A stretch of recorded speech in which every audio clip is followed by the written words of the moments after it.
Hello, boxing world, and welcome to another edition of Fantasy Bout Hour, the channel dedicated to bringing you fantasy matchups on a regular basis. If there's a particular matchup that you want me to cover, please leave it in the comments section and I will honor your request. If I've somehow overlooked your request, please send me a reminder and I will get that up for you. A fight that I've been thinking about is a fight that definitely should have happened when both of these guys were on top, when they were both at 140, junior welterweight. They were both dominating when they were on top of their game, and I just felt like they were on a collision course, or should have been on a collision course. The two fighters I'm referring to are Miguel Cotto and Ricky Hatton. This would have been a clash, and I can't say enough that it definitely should have happened. As far as my pick, this one is tricky, and the reason why, well, let me start off by just saying that Cotto is the better fighter, in my opinion. The more polished fighter, has the better skills, and has more power. But at 140, he didn't have the best chin, which was evident against Ricardo Torres.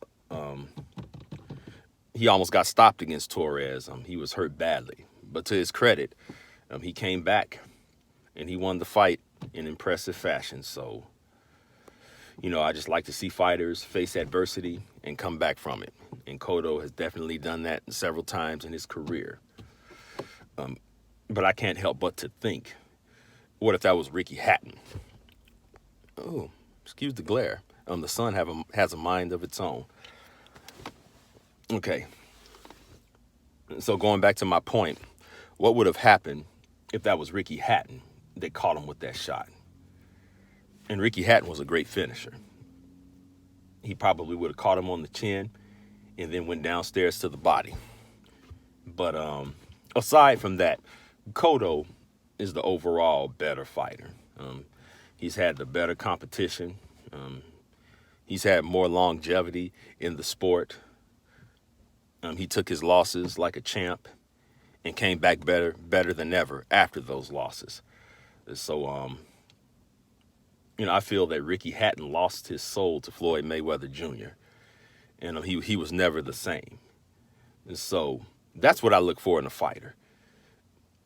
I love a good comeback story. I love to see how a fighter can lose and come back. And I have more respect for that kind of fighter than I do an undefeated fighter who's avoiding challenges, which is the culture in boxing, unfortunately. But as far as my pick, I'm going with Miguel Cotto by knockout for the reasons that I mentioned, being the more polished fighter and being the better fighter and having more skills. So that's my pick. Let me know what you think.